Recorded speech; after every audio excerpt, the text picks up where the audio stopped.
समझ गए कि हमारे ऊपर आपत्ति आने वाली है, हमारी बुद्धि भ्रष्ट हो गई। वृत्रासुर ने पीछे उनको सब छीन छान लिया, स्वर्ग लोग। तो इंद्र कहते हैं, पंडित माने क्या होता है? हम लोग समझते हैं पंडित जो पढ़ ले उसको पंडित कहते हैं, जो कथा वार्ता कर ले उसको पंडित कहते हैं, जो पूजा पाठ करा ले उसको पंडित कहते हैं। नहीं, इंद्र बोले पंडित कौन है? को गृध्य पंडितो लक्ष्मी। पंडित वो है जो लक्ष्मी की इच्छा नहीं करता, उसको पंडित कहते हैं। कौन पंडित होगा जो लक्ष्मी की गृध्य माने इच्छा करेगा? सच्चा ब्राह्मण इसकी इच्छा नहीं करता है, सच्चा साधु इसकी इच्छा नहीं करता है, सच्चा भक्त इसकी इच्छा नहीं करता है। करता है तो भक्त नहीं है, करता है तो साधु नहीं है, करता है तो ब्राह्मण नहीं है, करता है तो पंडित नहीं है। को गृध्य, इंद्र कह रहे हैं, क्या चाहते हो? मिट्टी चाहते हो? इसको साथ ले जाओगे क्या? अरे मर के छोड़ जाओगे। ऐसी चीज की इच्छा करते हो, धिक्कार है, तुमको धिक्कार है, तुम्हारी माता पिता जननी को धिक्कार है। जननी जने सुभक्त जने, या दाता या शूर। मां उसको कहते हैं जिसके पेट से भक्त पैदा होता है, और नहीं तो जननी बांझ रहे क्यों खोवे है नूर। वो बांझ रहती स्त्री तो बढ़िया थी, उसने नूर खो दिया अपने पेट से।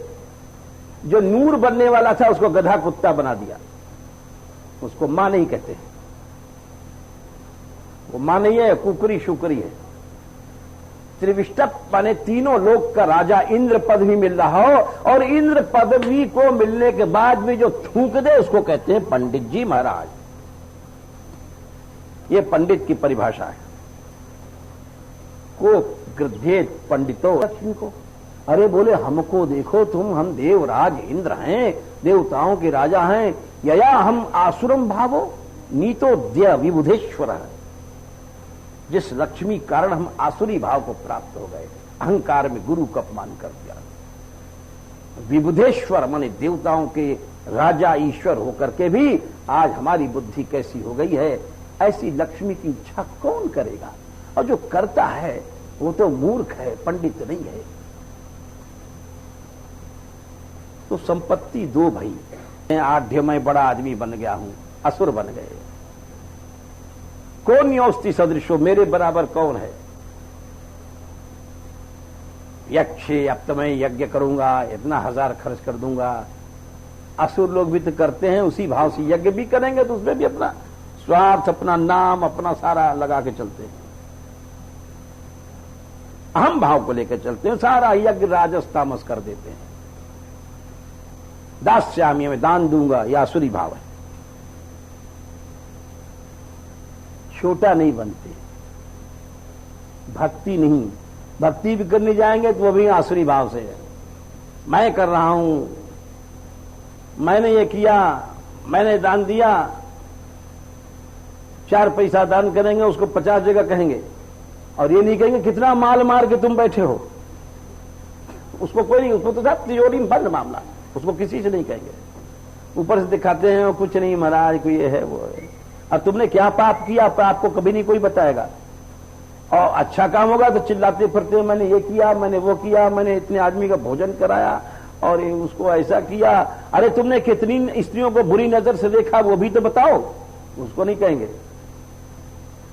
तो चारों तरफ कह कह के नष्ट कर रहे हैं। तो दैवी संपत्ति क्या है? भगवान ने कहा, अभयम सत्व संशुद्धिर ज्ञान योग व्यवस्थिति दानम दमश्च यज्ञश्च स्वाध्याय तथा अहिंसा सत्यम क्रोधस्त्याग शांति रपैष्णम दया भूतेषु अलोलुप्तम मार्दवम ह्रीर चापलम तेज क्षमा धृति शौचम अद्रोहो नातिमानिता। ये संपत्ति दैवी होती है। इस धन को पाकर के जीव धनी बोला जाता है। हमारे यहां धन्य है। 8 गांठ कोपीन में और कहें इंद्र को रंक। साधु बन गए, बोले लंगोटी भी 8 गांठ की है, इतनी फटी है। और फिर भी कहते हैं इंद्र दलिद्री है। क्यों? वो धनी है, उनके पास दिव्य संपत्ति है। तो धन्य माने धन वाला। एक बात और है, ये जो दैवी गुण बताए इससे भी एक ऊंचा धन है। इससे ऊंचा धन क्या है? बोले इससे ऊंचा धन, धन तो बहुत तरह के होते हैं, लेकिन वो हम प्रसंग छोड़ रहे हैं, क्योंकि अभी श्री जी की बहुत सी बातें बाकी हैं। ये तो हमने इसलिए किया कि कुछ देर बोल दिया करें। कुछ लोग कहते हैं आप गाते रहे, कल गाते रहे, तुमने कहा चलो कुछ देर अब बकबक भी कर देंगे। लेकिन चलो भाई, सब तरह के लोग खुश रहे। परचून की दुकान है, घी भी है, मिर्च भी है, नमक है, सब रखना पड़ता है। नहीं तो असली वस्तु तो रस ही है। और गवाते इसलिए हैं कि हजार ज्ञान कर लो, वैराग्य कर लो, उससे कुछ नहीं, जब तक भगवान के रस में चित्त नहीं डूबेगा। जोग कुजोग ज्ञान अज्ञानू, वो जोग कुजोग है, वो ज्ञान अज्ञान है। जहन राम प्रेम परधानु, प्रेम नहीं है, रस नहीं, तो सब मिट्टी है। लेकिन फिर भी थोड़ा सा कह दिया, धन शब्द का अर्थ बता दिया। इसलिए अब इस धन, जितना धन है, दैवी गुण, बड़ा सदाचार, संयम, त्याग, तितिक्षा, ज्ञान, वैराग्य, ये सब धन है। बोले इससे भी ऊंचा धन एक और है। बोले वो क्या है? बोले वो धन ऐसा है कि उस धन के आगे ये सब बेकार है। त्याग, तपस्या, विद्या, विद्या सब। बोले वो है धन प्रेम धन। कह रघुपति भामिन सुन बाता, मानव एक भगति कर नाता। जाति पाति कुल धर्म बढ़ाई, धन बन परिजन गुरु चतुराई। अच्छा धर्म हो गया, ये सब कुछ नहीं, धर्म वर्म भगवान नहीं मानते। महान से महान पतित है, भगवान में प्रेम होना चाहिए। प्रेम सबसे बड़ा धन है। और ये भागवत में कहा गया है, सकल भुवन मध्य निर्धनास्तेपि धन्या। धन्य कौन है? जो निर्धन है, एक पैसा नहीं जिसके पास। सकल भुवन सारी पृथ्वी में धन्य वही होगा जिसके हृदय में भगवान की भक्ति है। निवसति हृदयेषाम श्री हरेर भक्ति रेखा। धन्य वो होता है। बोले क्यों? इसलिए कि भगवान भी भक्ति सूत्रों, हरिरपि निज लोकम सर्वथा तो विहाय। हरि माने भगवान अपना धाम वैकुंठ छोड़ देते हैं और प्रविशति हृदयेषाम, उस गरीब भक्त के हृदय में आकर रहते हैं। क्योंकि वो धन्य है, सबसे ज्यादा मालदार है, उसके पास प्रेम धन है, उसके पास भगवान की भक्ति का धन है। वैकुंठ छोड़ दिया तो धन्य माने ये हुआ। प्रेम रूपी धन जिसके पास था, उस धन के आगे बाकी सारे धन प्रेम के आगे मिट्टी हैं, कुछ नहीं है। आगे चलो भैया, अब कृष्ण का धन क्या है ये सुनो। पहले तो संसार से जो मुक्ति पाने वाले हैं उनका धन बताया हमने आपको, दैवी संपत्तियां। फिर आगे चले, भक्तों का धन क्या है वो बताया। हर आदमी का अलग अलग धन होता है। विद्वान का धन विद्या है, बनिया का धन कौड़ी छदाम है। इसी तरह चलते चलो तो श्री कृष्ण का धन क्या है तो सुनो।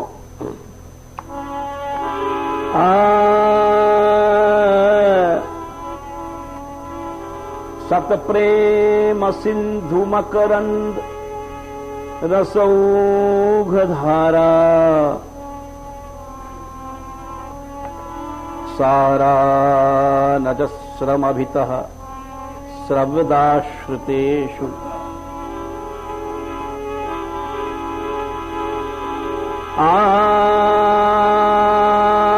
श्री राधिके तव कदा चरणारविंद गोविंद जीवन धनम शिरसा वहामी।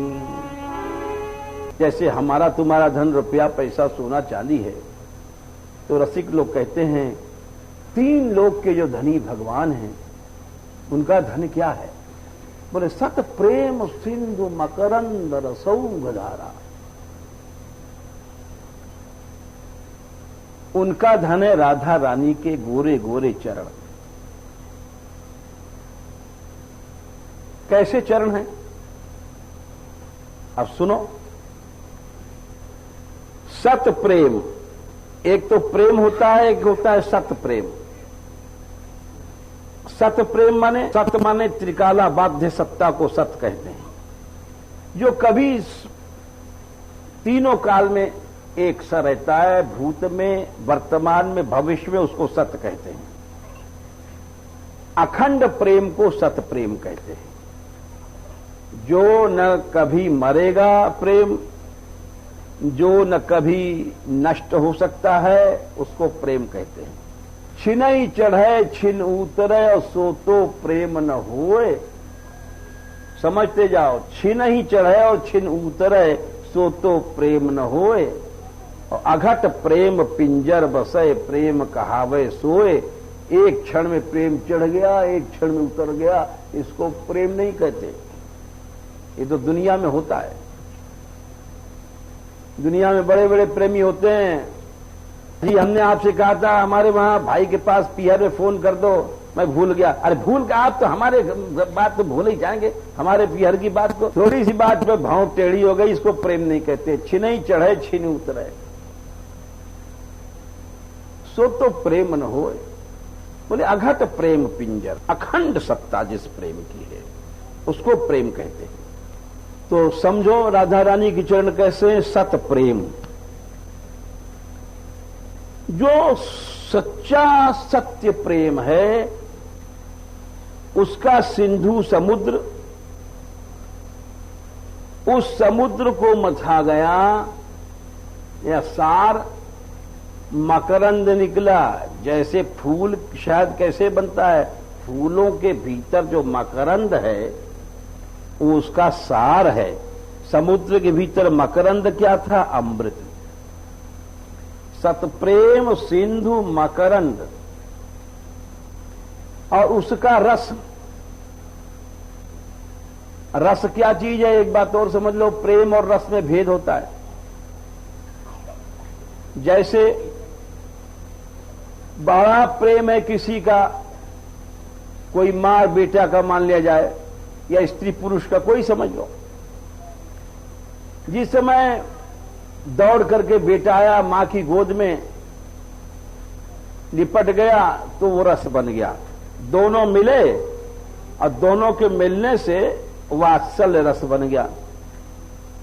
या सख्य रस में कृष्ण सुदामा से मिले, उनके चरणों को आंसुओं से धोने लग गए, वो रस बन गया। प्रेम तो था दोनों हृदय में बहुत ज्यादा, लेकिन प्रेम रस कब बना? जब विभाव, अनुभाव, संचारी भाव ये सब मिल करके तब रस बनता है। जैसे सूजी, मेवा, घी, ये सब अलग अलग है, लेकिन उसको बहुत बढ़िया हलवा बनाया, उसके ऊपर पिस्ते की छिलके डाल डाल के काट काट करके और रख दिया, चांदी का बर्क लगा दिया। इसका नाम सुनने से पानी आ जाएगा। सत प्रेम सिंधु। समझते जाओ किशोरी जी के चरण कैसे हैं, एक एक अक्षर समझते जाओ राधा रानी की चरण कैसे हैं। रसौघ धारा सारा नजस्र, 3 चीज बताई है, ओघ, धारा और आसार। किशोरी जी के चरणों में ये रस 3 रूप से रहता है। अब तीनों का भेद समझ लो। ओघ कहते हैं जल का प्रवाह, जैसे जब निकलता है गंगोत्री से, गंगा जब निकलती हैं गोमुखी से, तो ओघ निकलता है, मतलब एक हर हर हर मोटी धारा, उसको ओघ कहते हैं। और धारा, वही प्रवाह आगे धारा बना, फैल गया, समझते जाओ, वही प्रवाह जब फैल गया तो धारा बन गया, और फिर धारा बन करके जो बरसने लग गया वो आसार बन गया। तो किशोरी जी के चरणों में जो रस है वो कहते हैं 3 तरह से रहता है। ओघ रूप से रहता है रस, मोटी धार के रूप में, और धारा के रूप में रहता है, और वर्षा के रूप में रहता है। बोले कैसे? बोले श्याम सुंदर के लिए ओघ रूप बन जाता है, एकदम मोटी धार के रूप में। श्याम सुंदर उसको पीते हैं, उससे तृप्त होते हैं। क्यों? उनको मोटी धार चाहिए, ब्रह्म है। अरे एक चूहा कितना खाएगा? इतना सा। एक हाथी कितना खाएगा? इतना खाएगा। तो ब्रह्म को पिलाना है तो वो ओघ चाहिए। एक बार बात है, हमारे यहां एक पहलवान थे, सो वो नंदगांव में बैठे थे, प्यासे थे। तो एक कोई सेठ जी की कार आई, मोटर, और वहां रुकी, तो सब लोग खाने भोजन करने लग गए धर्मशाला में। तो वो पहलवान देख रहे थे, अब ब्रजवासी थे, अरे पैसा वैसा का है बोला। तो अब वो उन्होंने, पहलवान जी दूर से देख रहे, 2-2 फुल्की, 4-4 फुल्की, साग वाग सब खाते जाएं, और थोड़ी सी गिलसिया में फ्रीज का पानी देते जाएं, पीते रहे, दूर बैठे रहे। तब तक एक उनमें जो सेठ जी थे बोले, बाबा, पहलवान से बोले, हाँ भैया तू भी कुछ ले ले। तो ये बोले कि बेचारे जाने पूछे तो है नहीं, अरे हमें कहा खिलाएंगे, इनके जितने 15 आदमी हैं, इनका सब सामान तो हम अकेले समेट जाए तो हमारो कुछ नहीं होने। बोले ना, मैं तो जे पी आया हूं, मैं भूख रही। अरे थोड़ो से ले ले। बोले ना भाई, छोड़ कहा हम ले। तो महाराज, अब उस सेठ की श्रद्धा भाई, बोले महाराज तो कुछ भी नहीं लोगे। बोले अच्छा तो तुम पानी पिला दो। और पानी बेचारे वो गिलसियां में लाए। बोले साहब हम पानी आते काम नहीं होगा। बोले फिर वो सुराई उठा लाओ तुम अपनी। अब वो गए बेचारे, सुराई लाए, और उस गिलसिया ने मोख लगा लें दो, उस सबरी सुराई झुका गए सब फल। अब सेठ जी इधर देखे उधर देखे, बोले क्या हुआ? बोले देखो महाराज, मैं जब ही कह रहा हूं कि तुम पानी पिला दो, हमारा यही बहुत है। ये तुम जितने 15-20 आदमी जितना तुमने थोड़ो थोड़ो किए हैं, ये हम सब समेट जाते तो हमारा एको कोना ना भरतो। सेठ जी निकले, महाराज ब्रजवासी जी धन्य है आप। तो भैया अब यहां सुनो, श्री जी के चरणों में रस 3 रूप से रहता है। क्यों? एक तो ओघ बने, जब श्री कृष्ण को पिलाएंगे, ब्रह्म है तो छींटा मीठा से थोड़ी पेट भरेगा। ओघ जल एकदम मोटी धार के रूप में जैसे गंगोत्री से निकलता है, तब वो ओघ रूप में रहता है रस। और फिर जब धारा बन जाती है तब तमाम सखी सहचरी सारा वृंदावन पीता है, सखियां पीती हैं। अब धारा में हजारों लोग पी रहे हैं, वो धारा बन गया, गंगोत्री की धारा आगे जब नदी बन गई है तो हजारों लोग पी रहे हैं। तो श्री जी के चरणों में वही रस था, ओघ रूप से था जब कृष्ण को पिलाना था। और तमाम सखी सहचरी पी रही हैं, जितने वृंदावन ब्रजवासी, तो धारा रूप में है। और फिर आसार कहते हैं वर्षा। वर्षा कहां? बोले वर्षा उसी का पानी समुद्र और नदी से और समुद्र से सूरज खींचता है, बादल बनाता है।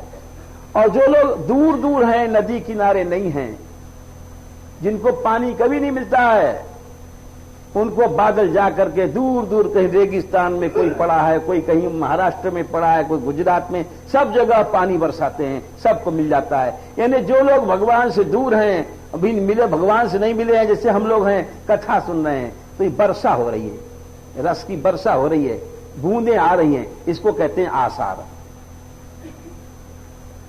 तो यही बात गोसाई जी ने कहा है। क्या कहा है? राम सिंधु घन सज्जन धीरा, राम सिंधु चंदन तरु हरि संत समीरा।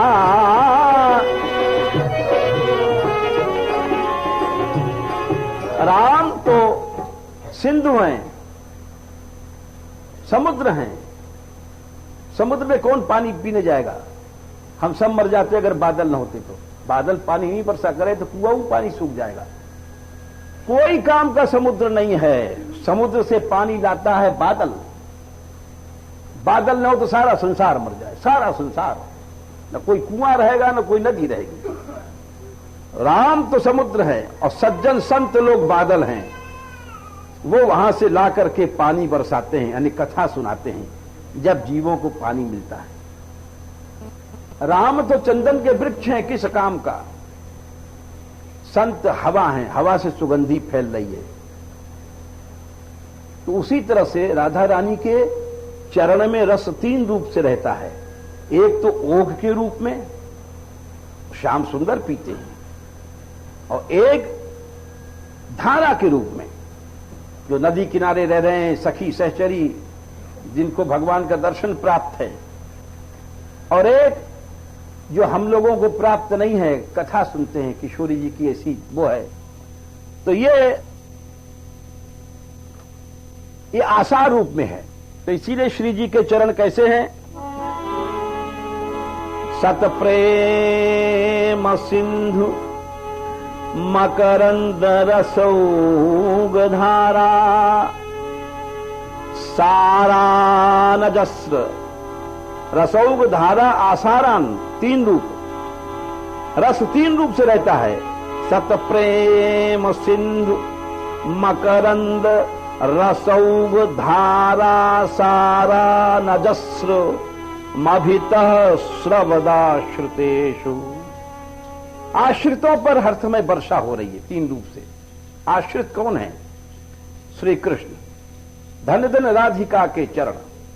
वैसे सुन लो, गाने में देर लगेगा, फिर लोग कहते हैं आप बहुत गाते हो। धन धन राधिका के चरण। बोले सुभग शीतल परम कोमल कमल केसे वर्ण। ऐसे चरण हैं। और आखिर में कहते हैं दास परमानंद छिन छिन श्याम जिनकी शरण। जिनकी शरण में श्याम है। तो आश्रितेषु, पहले आश्रित तो श्री कृष्ण है। इनके लिए ओघ धारा रूप में, अब वो ओघ रूप में बह रहा है। तो श्रवदाश्रितेषु। दूसरे आश्रित कौन है? सखी सहचरीगण, जिनके लिए धारा के रूप में। और बाकी हम सब आश्रित हैं। जितना तुम्हारी शरणागति है उतना ही तुमको रस मिलेगा। हम भगवान को ठग नहीं सकते। हम कहते हैं प्रभु हम सब तेरे को ही अर्पण करते हैं, और तू सब वस्तु तेरी है, सब कुटुंब तेरा है, सब संपत्ति तेरी है, और 10 रुपया अगर गिर गया जेब से तो चेहरा उलझा जाता है। अब मर गए 10 रुपए के पीछे। जब सब कुछ प्रभु की है, वो चाहे देता है चाहे लेता है। भगवान की शरणागति क्या है? भगवान की शरणागति ये भक्त लोगों ने, जाने कितने भक्तों की कथाएं हैं कि सारी संपत्ति चली गई चोरी, फिर भी प्रसन्न है। क्यों? कि उसकी चीज थी, चाहे जहां रखे। अगर सच में तुम्हारी शरणागति है तो तुमको सुख दुख नहीं व्यापेगा। नारद की मां मर गई तो बोले बड़ी कृपा रही प्रभु की। कुंभनदास की बहू मिल गई तो बोले बहुत कृपा थी प्रभु की। लोग कहते हैं मीरा का फिल्म बनाए, गड़बड़ है दिखाते हैं। मीरा के जब पति भोजराज मर गए हैं तो उन्होंने कहा सती हो। बोले नहीं, सती न हो श्याम, हमारा तो पति कृष्ण है, हमें कोई दुख नहीं है। तो इसीलिए आश्रित माने शरणागत होना ये कोई खेल नहीं है। लेकिन शरणागत वरणागत होना कठिन है। शरणागत की तो बात यह है, शरणागति की तो अभी हम लोग देखा जाए तो पूछ भी नहीं जानते हैं। एक छोटा सा उदाहरण दे रहे हैं शरणागति का।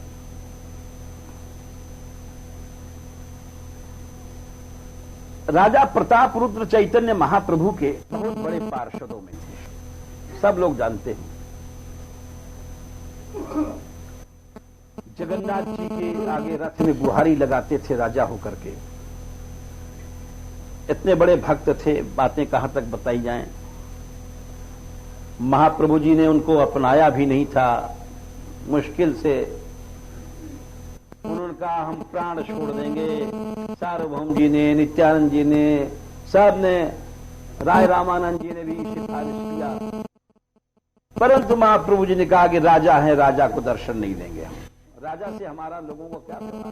साधु है जो सन्यासी है, विरक्त हो गया, भगवान का भक्त, उसको क्या जरूरत है? आजकल का हम जैसे साधु थोड़ी हैं कि कोई मिनिस्टर आ जाएगा तो उसके साथ फोटो खिंचवाएंगे मिनिस्टर साहब और दिखाएंगे कमरे में टांग के। हमारे यहाँ आश्रम में मिनिस्टर साहब आए थे। ये आजकल का गड़बड़ मामला है, वो पुराना मामला। राजा प्रताप रुद्र को भी शासन में रुचि नहीं रही, भक्ति करने लग गए और राय रामानंद जी ने बिल्कुल ही छोड़ दिया। जो दक्षिण में महाप्रभु जी मिले थे, वहां के अधिकारी थे, उसके बाद सब छोड़ के चले आए। तो जो शत्रु लोग होते हैं वो मौका देखते हैं। उस समय विजय नगर दक्षिण में राज्य था, उसके एक राजा थे श्री कृष्ण देव राय। ये इतिहास की बात है। श्री कृष्ण देव राय ने हमला किया, हमला पीछे किया। पहले तो इनकी लड़की मांगा। राजा प्रताप रुद्र की एक लड़की थी अन्नपूर्णा, दो लड़कियां थीं, एक का तो ब्याह हो चुका था। तो इनकी लड़की अन्नपूर्णा मांगा, बहुत सुंदरी थी। तो इनके लड़के ने मना कर दिया, क्योंकि ये जाति में ऊंचे थे। इस बात को सुन करके और उन्होंने राजा कृष्णदेव राय ने हमला कर दिया और हमला करके बहुत से हिस्सा जीत लिया और इनको अपनी लड़की अन्नपूर्णा, जिसका नाम था, देनी पड़ी राजा प्रताप रुद्र को। अच्छा साहब, कन्या का धन। अब देखिए, प्रेम ऐसा होता है। जीत करके ले गए अन्नपूर्णा को। जिस समय वो जीत करके ले गए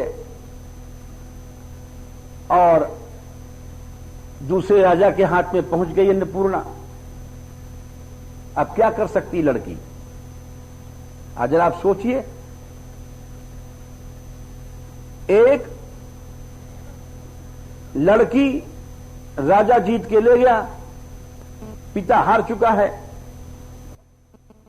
अब क्या कर सकती? लेकिन नहीं, बड़ी विचित्र है प्रेम की लीला। प्रेम को कोई तोड़ नहीं सकता। उसका प्रेम था कृष्ण में, और कृष्ण में प्रेम होते भय भी ऐसी मुसीबत आई, परंतु फिर भी अगर भगवान भी चाहें तो भक्त के प्रेम को मिटा नहीं सकते। उसी को भक्त कहा गया। राजा रात को जाता है, राजा कृष्णदेव राय, बड़ा सुंदर रंग महल है सजा हुआ, बैठ करके, हे जगन्नाथ, मैं तेरी शरण में हूं। भले ही मैं इस राजा के कब्जे में हूं, लेकिन मैं तेरी शरण में हूं।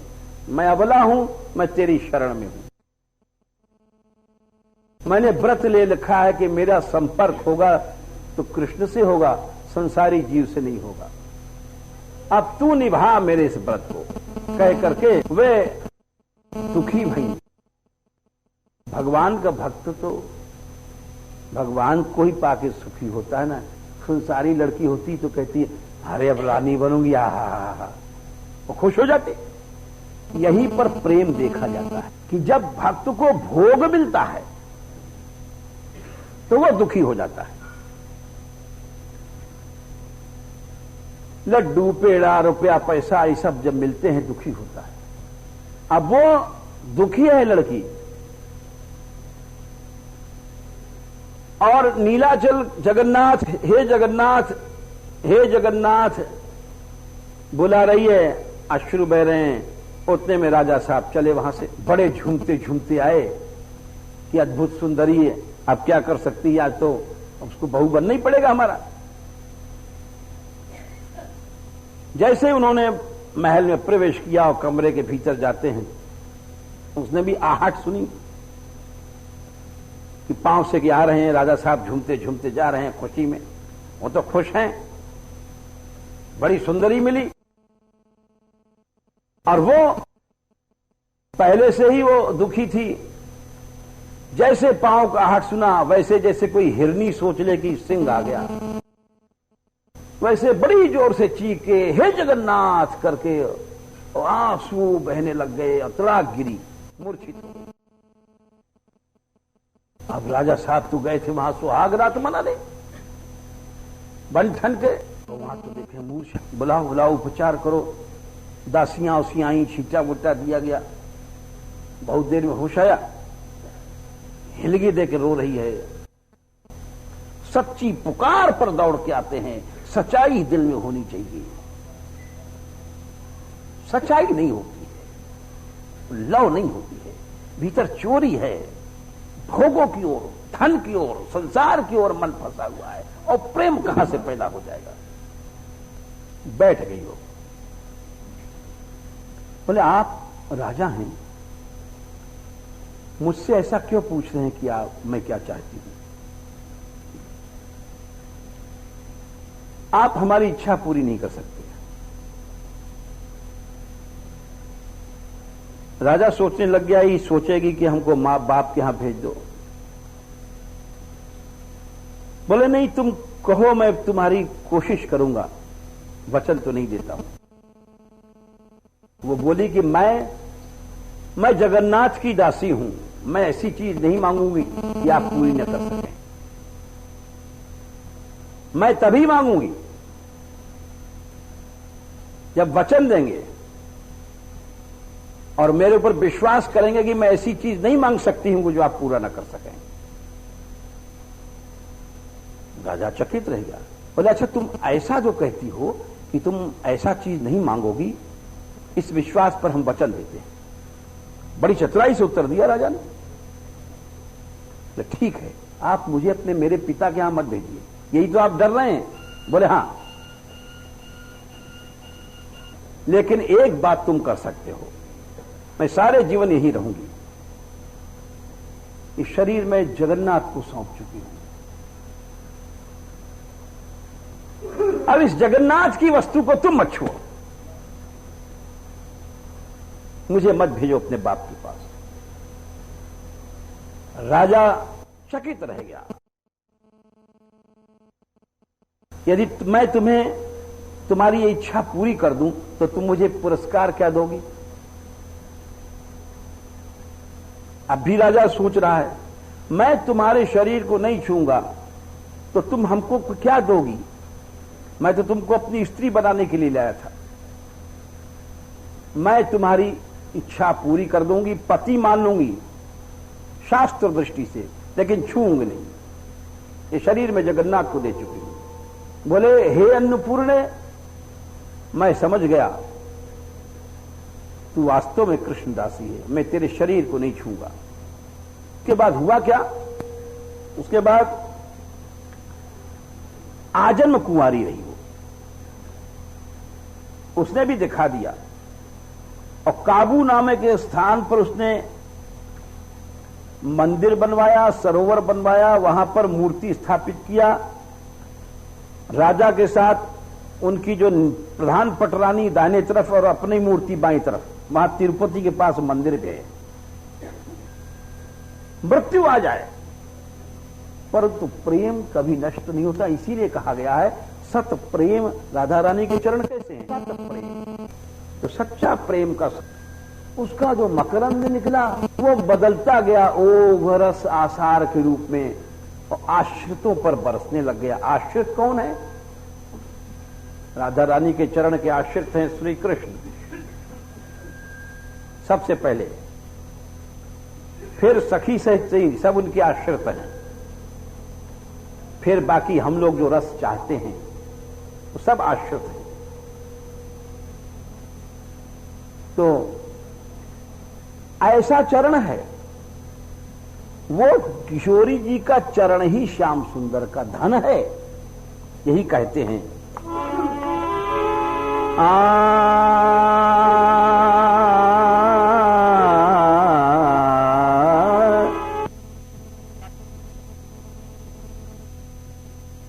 मकरंद रसौगधारा सारा नजस्रमभितः स्रवदाश्रुतेषु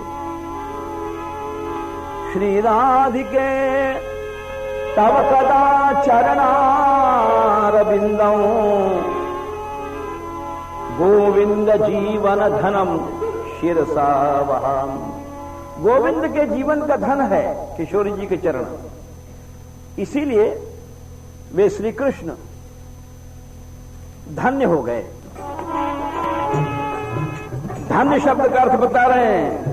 एक कोई व्यक्ति बोले कि कल आपने कुछ प्रसंग से अलग कह दिया, और वो अंचल पे ही बातें आई थी लेकिन उनके समझ में नहीं आई, तो इसलिए हम बता रहे हैं।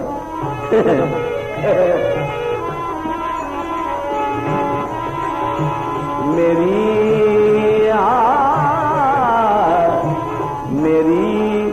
संपत्ति सहज किशोरी,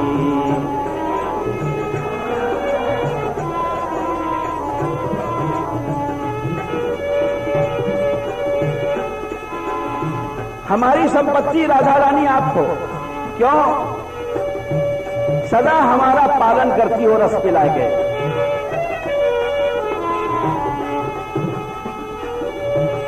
सदा प्राण प्रतिपालक ओरी, सदा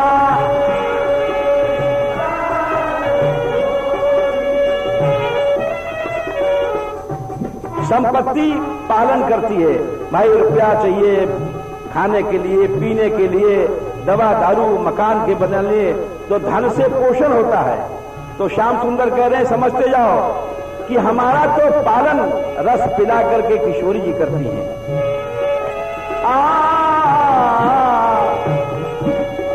सदा प्राण प्रतिपालक ओरी, सदा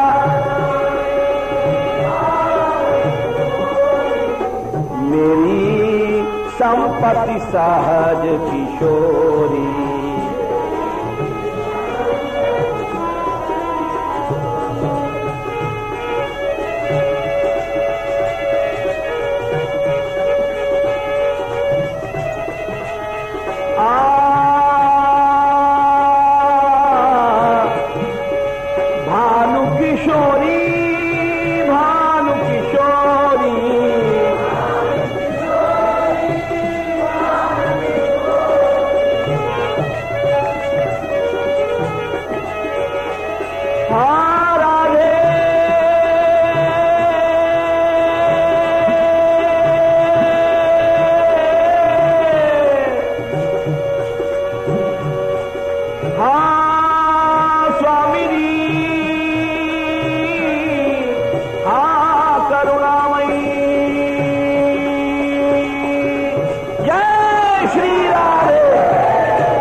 संपत्ति सहज किशोरी,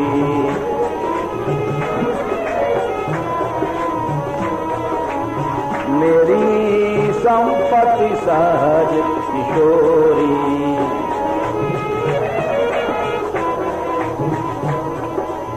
कैसी हैं किशोरी जी? हमारी संपत्ति कैसी है? श्याम सुंदर कह रहे हैं उज्जवल गुण वाली हैं, और जिनका प्रेम कभी घटता नहीं है। प्रगट लीला में श्याम सुंदर यहां से चले भी गए, वही प्रेम बढ़ता रहा। गुण न उजागर नागरी गोरी,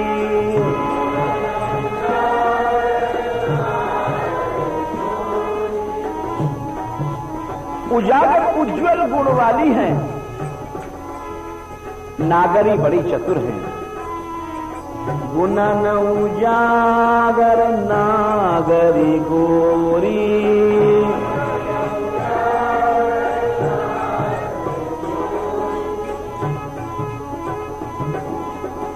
सुख सागरी, सुख के समुद्र हैं, आत्मान रस में डुबा दे कोई भी आवे, सखी सहचरी श्याम सुंदर, एक दृष्टि से रस में डूब जाएगा।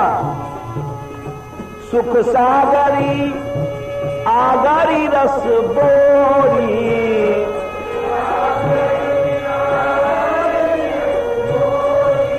सुख सागरी आगारी रस बोरी,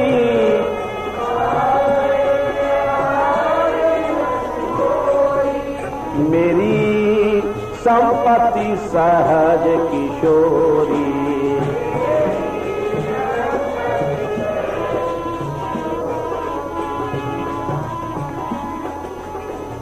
बोले ऐसी संपत्ति है जैसे किसी के पास हीरा मोती हो और गाड़ के रखा है, वो तो 2-4 महीने बाद वो खोद के देखता है कि है माल कहीं चला तो नहीं गया है। तो श्याम सुंदर कहते हैं मैं पलक में नहीं गिराता हूं, हर समय किशोरी जी को देखता रहता हूं, हमारी संपत्ति ठीक है कि नहीं। जाऊं निरखत निशा अहोरी,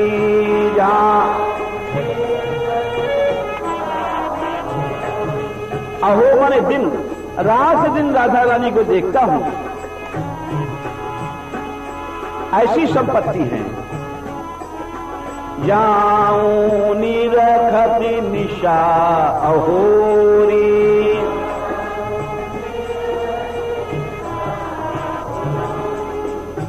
अब पलक की ओट भी नहीं सह सकता मैं, पलक ओट बितवाए नहीं थोड़ी,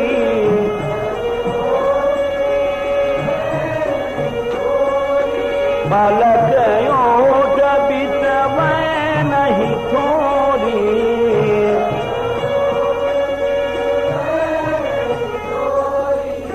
मेरी जीवन सह मेरी संपत्ति सहज किशोरी।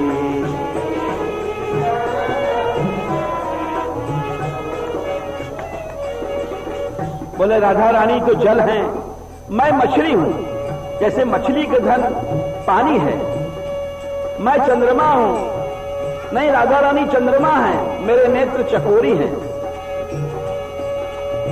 जो जल मीनर चंद चकोरी, जो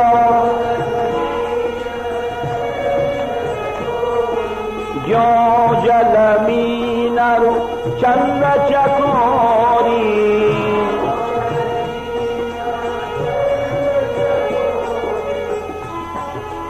इस तरह से मेरी लगन लगी है। मैं राधा रानी, राधा नाम के बिना एक क्षण जी नहीं सकता।